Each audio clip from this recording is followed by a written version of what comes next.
Halo, selamat sore. Ketemu lagi di Bincang Kecantikan. Hari ini saya sudah bersama dengan Dr. Foni dari Kusuma Beauty Clinic. Sore, Dok. Halo, selamat sore.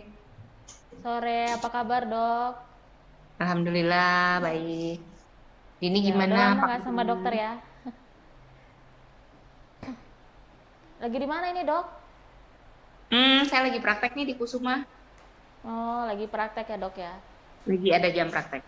Mm-mm. Iya. Nah, Dok, kita langsung aja, Dok ya. Hari ini kita mau ngobrol soal kulit kendur ya, Dok. Mm-mm. Baik. Mhm, iya. Boleh langsung aja nggak, Dok? Ini kulit kendur itu sebenarnya kondisi kulit yang gimana, Dok? Oke, baik. Kalau kulit kendor itu kan bahasa Inggrisnya atau biasa orang sebut dengan kulit yang sagging, kulit yang menurun gitu. Jadi berbeda dengan keriput ya. Jadi orang harus teman-teman harus bisa membedakan keriput dengan kulit kendur. Kalau kulit kendur itu terjadi karena fungsi elastisitas kulitnya berkurang. Kita bayangin atau saya ambil analogi balon ya. Balon yang tadinya sudah sempat membesar, menggembung gitu ya, kemudian terus waktu dia dikempeskan itu kan elastisitasnya berkurang ya. Waktu kita tarik-tarik lagi itu dia seperti nggak mau balik lagi gitu. Kayak kulitnya udah turun, udah jatuh gini. Kayak eh, saya kasih contoh di wajah saya sendiri deh. Dia kulitnya menurun. Jadi kulit kendur itu berbeda dengan keriput. Kalau keriput itu biasanya dalam bentuk garis-garis atau garis-garis halus lah, atau kerutan-kerutan di area-area wajah seperti itu. Jadi eh, kulit kendur atau sagging adalah penurunan fungsi elastisitas kulit. Nah, itu definisinya dulu. Iya, Dok. Kalau penyebab dari kulit kendur ini apa ini, Dok? Nah, kalau kulit kendur sendiri sih biasanya lebih ke faktor usia atau aging. Jadi ada penurunan massa otot, kemudian ada eh, kalau jadi kalau di usia, jadi saya bilang gini, kulit kendor itu biasanya lebih disebabkan karena faktor usia, jadi aging, memang proses. Artinya secara alami pasti setiap kita akan mengalami kulit kendor. Dan itu disebabkan karena berkurangnya massa otot di area wajah. Jadi karena udah nggak ada apa ya, nggak ada timbunan ototnya atau ototnya sudah mulai berkurang, kan otomatis kulitnya pasti jatuh, tidak punya ikatan lagi, tidak punya tahanannya lagi. Tapi pada orang-orang muda juga biasanya bisa terjadi kulit kendor. Itu biasanya terjadi pada orang-orang yang tadinya biasanya gemuk, kemudian dia menurun, berat badannya menurun. Nah, orang-orang yang kadang-kadang area wajahnya juga cepet apa ya, cepet cepet kan ada orang yang saya kalau kurus di area wajah, saya kalau kurus di area lengan saya yang berkurang. Nah, orang-orang yang begitu kurus kemudian terus area wajahnya juga ikut tirus, itu juga biasanya mengalami terjadi kulit kendor atau sagging. Mm-mm. Iya. Nah, Dok, ini kalau untuk membedakan, Dok ya, kalau keriput itu dia penyebabnya apa itu, Dok? Nah, kalau keriput itu siapa saja bisa mengalami keriput. Artinya banyak teman-teman atau wanita-wanita di usia remaja pun bisa saja mengalami keriput gitu karena berkurangnya kolagen. Kolagen di bawah kulitnya sudah mulai berkurang. Nah, kolagen sendiri bisa berkurang karena apa? Banyak karena faktor lingkungan, misalnya apa namanya sinar ultraviolet, jarang menggunakan sunblock, itu bisa menyebabkan kolagen lebih cepat habis. Akhirnya di usia muda sudah mulai terjadi keriput. Kemudian lifestyle ya, misalnya perokok atau suka terpapar dengan asap rokok itu juga bisa menimbulkan, lebih cepat menimbulkan keriput. Kemudian terus kurang mengkonsumsi air putih sehingga menyebabkan kulit wajah atau kulit kita pada umumnya juga terlihat lebih kering, itu juga mudah sekali terjadi keriput. bukan sagging, tapi keriput. Mm-mm. Nah, keriput mungkin bisa dilihat dari mana ya? Kalau untuk area wajah biasanya suka saya ginikan kulitnya. Waktu kita ginikan, kemudian terjadi kerutan-kerutan apa namanya garis-garis halus. Nah, itu keriput. Mm-mm. Siapa saja bisa mengalami. Jadi bukan karena faktor usia, tetapi lebih karena faktor perawatan. Kurang menggunakan sunblock, kurang mengkonsumsi air putih, suka begadang, sering terpapar dengan asap rokok, atau bahkan perokok. Seperti itu. Mm-mm. Iya. Nah, kalau kulit kendur dengan kulit keriput ini rentan terjadi di area wajah mana, Dok? Apa seluruh wajah bisa, Dok? Di seluruh area wajah bisa, tetapi kalau kulit kendor itu biasanya pengaruhnya gaya gravitasi. Jadi yang titik yang terberat itu biasanya yang paling sering terjadi kulit kendor. Biasanya itu di daerah sini, tulang pipi, kemudian terus, wah saya sendiri udah ada kendor nih. di di area sini ini suka terjadi kendur. Jadi kalau kita suka lihat orang yang semakin tua kan ininya semakin turun ya, seperti ada menggantung gitu. Nah, itu kalau kulit kendur. Biasanya terjadinya di tulang pipi yang seperti turun atau di area sini. Atau kalau yang lebih tua lagi juga bisa terjadi di area ini, kelopak mata atas. Dia seperti turun. Nah, itu kulit kendur. Tapi kalau keriput itu bisa terjadi di seluruh area wajah. Dahi bisa, di semua permukaan kulit bisa kalau keriput atau wrinkle. Keriput tuh wrinkle, kalau kulit kendor tuh sagging. Iya. Nah, kalau kulit kendur ini mengatasinya gimana, Dok? Nah, karena kalau kulit kendor itu eh, berkurangnya fungsi elastisitas, jadi seperti balon yang ditarik kemudian dia nggak mau kembali lagi, otomatis penanganannya biasanya sih dengan kita melakukan penarikan. Nah, yang tren saat ini adalah tarik benang atau thread lift. Thread lift itu berfungsi untuk mengencangkan kembali atau menarik kembali kulit yang kendor. Artinya makanya tidak semua orang kalau bilang, oh ada keriput kemudian minta tarik benang. Enggak juga. Ada orang yang ada keriput tapi dia tidak kendor, ya dia tidak perlu tarik benang. Jadi kalau kulit kendor biasanya saya lebih sarankan untuk lakukan tarik benang. Karena memang kulitnya yang harus ditarik, dikembalikan. Atau metode lain yang tanpa benang, tanpa suntikan, biasanya bisa lakukan HIFU. HIFU juga bisa untuk kulit kendor, tetapi ketahanannya yang lebih sebentar. Iya. Sorry, Dok, tarik benang sama tanam benang itu beda atau sama, Dok? Kalau saya sendiri menjelaskan berbeda. Karena kalau tanam benang itu, jadi gini, bermacam-macam benang. Biasanya kalau tanam benang itu jenis benangnya kita di dunia estetik menyebut itu benang mono. Benang mono itu benang yang sangat halus, yang hanya dimasukkan saja seperti ini, dan jumlahnya bisa banyak, dan itu berfungsi untuk merangsang pembentukan kolagen. Itu tanam benang. Tapi kalau tarik benang, ya memang menarik. Jadi betul-betul ditarik. Biasanya jenis benangnya lebih tebal, kemudian bergerigi, atau kalau yang sudah tahu biasanya disebut dengan benang kok, dia jadi ada gerigi-geriginya yang berfungsi untuk apa ya, bahasa halusnya mengkaitkan benang itu ke jaringan-jaringan kulit supaya kemudian nanti kulitnya bisa ditarik sesuai dengan arah ke kendornya. Jadi tanam benang dan tarik benang itu berbeda. Iya. Tarik Tanam benang. benang bisa saya tambahkan. Kalau tanam benang bisa untuk mengatasi keriput atau wrinkle, karena dia berfungsi merangsang kolagen. Tapi kalau tarik benang, dia untuk kulit kendur atau sagging. Iya.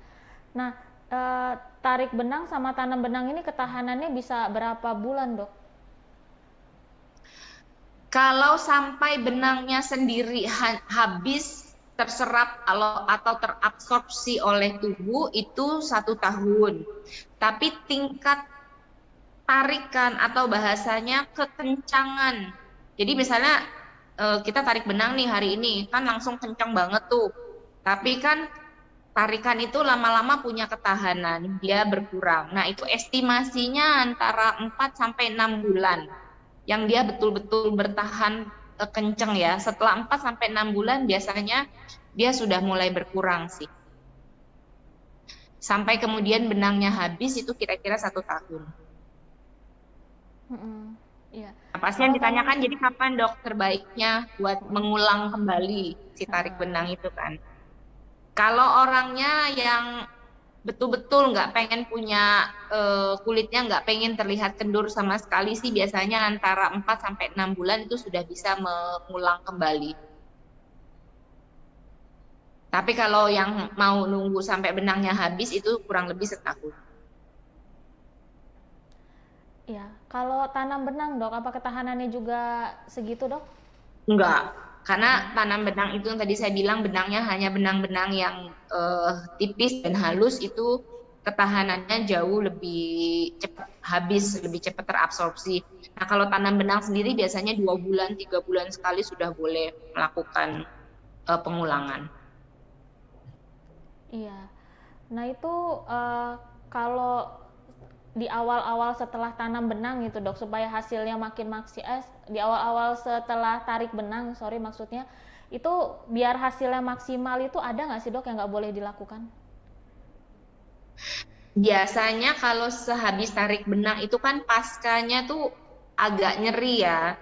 Jadi yang sebaiknya dilakukan tidak melakukan pergerakan area wajah terlalu banyak. Misalnya contohnya jangan mangap terlalu lebar, jangan mengkonsumsi makanan yang dikunyah secara keras, misalnya daging gitu kan, ngunyah bakso, sehingga pergerakan otot wajahnya tidak terlalu bergerak kemana-mana supaya posisi benangnya tetap terjaga.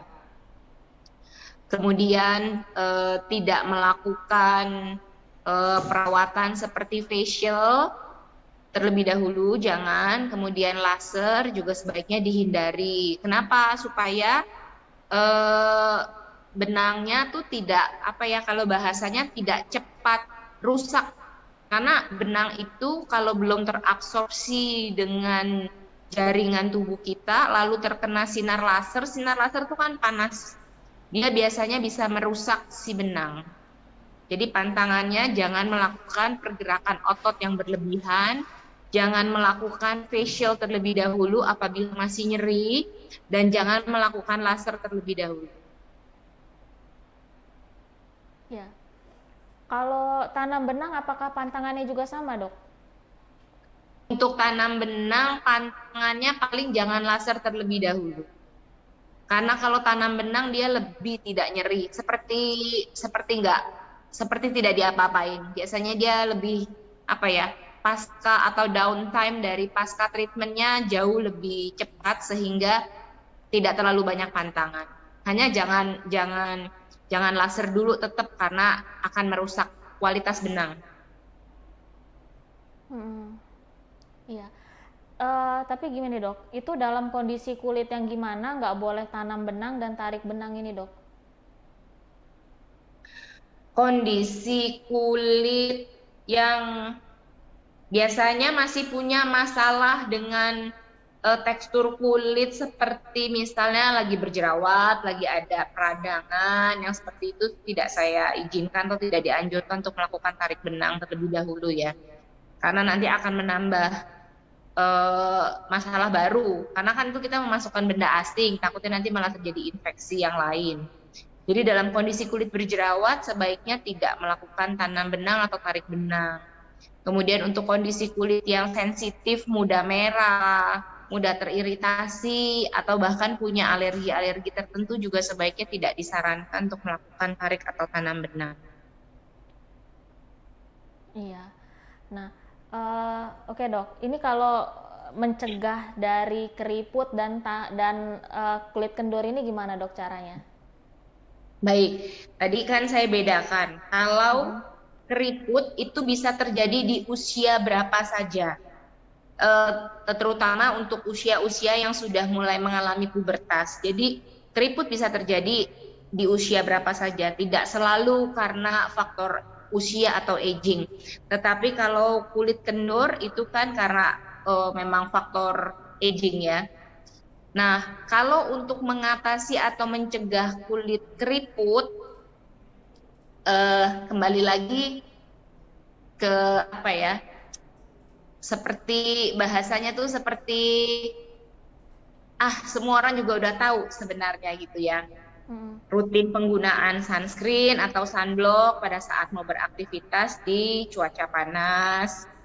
Cukup mengkonsumsi air putih, ini penting banget, cukup mengkonsumsi air putih. Karena itu yang akan menjaga kelembapan kulit sehingga kalau kulitnya kering itu kan lebih gampang keriput. Nah, kebetulan nih tangan saya kayaknya banyak keriputnya. Kenapa? Karena kan ini sering sekali bercuci tangan, jadi terlalu kering. Kalau terlalu kering dia jadi mudah keriput seperti ini. Ya, jadi saya ulangi tadi cara mencegah keriput, rutin menggunakan sunscreen. Paling penting adalah cukup mengkonsumsi air putih, tidur cukup, hindari polusi atau segera membersihkan wajah kalau habis terpapar polusi yang cukup tinggi, khususnya asap rokok.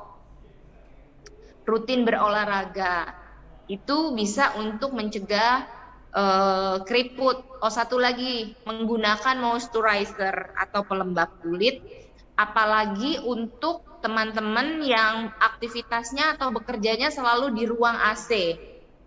Jadi jarang ke outdoor gitu. Seharian di kantor AC-nya dingin, itu harus wajib menggunakan moisturizer karena kalau tidak nanti akan terjadi keriput atau yang disebut penuaan dini.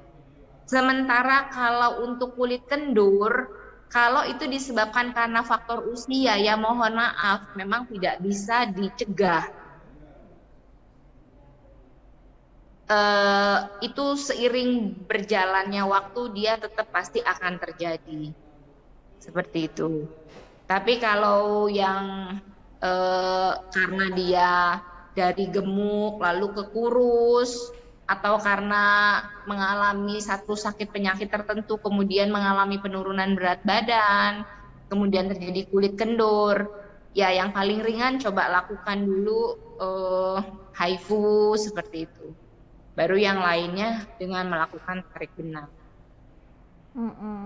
Iya. Jadi kalau kulit kendur lebih sulit dicegah sih, karena dia berhubungan dengan faktor U. Iya, yang namanya penuaan ya itu memang udah hal yang pasti dialamin ya dok ya. Karena gini, kan protein yang menjaga kekencangan kulit kitanya ada dua, kolagen dan elastin. Kalau kolagen itu dia terbentuk terus-menerus. Jadi selama kita makhluk hidup ya dia akan terbentuk terus-menerus. Makanya ada tanam benang, ada suntik kolagen, ada treatment untuk merangsang kolagen. Itu semuanya untuk memperbaiki kerut atau keriput. Tapi tidak ada suntik elastin, tidak ada krem-krem yang mengandung elastin. Kenapa? Karena elastin itu hanya terbentuk satu kali dan pada saat dia rusak ya sudah. Dan pada saat dia habis ya sudah gitu. Iya. Oke, Dokter Foni, penjelasannya udah detail banget, Dok. Sebelum saya tutup, ada yang mau dokter sampaikan, Dok? Baik, untuk teman-teman tidak perlu takut dengan kulit kendur, tetap menjaga kesehatan kulit dengan yang tadi saya sebutkan, rutin menggunakan sunscreen, tetap mengkonsumsi air putih, jangan banyak mengkonsumsi minuman yang manis, tetap cukup tidur, jangan banyak begadangan, tetap berolahraga agar semuanya sehat, bukan cuma kulit saja yang sehat, tapi tubuh dan daya tahan tubuh juga tetap terjaga. gitu. Iya. Baik Dokter Foni, terima kasih banyak ya dokter atas waktunya. Baik. Oke, Tribun, terima kasih. Dini, terima kasih. Sukses Iya. selalu. Iya, sukses juga buat dokter. Makasih dok. Amin. Ya itu tadi obrolan kita bareng dengan Dokter Foni. Sampai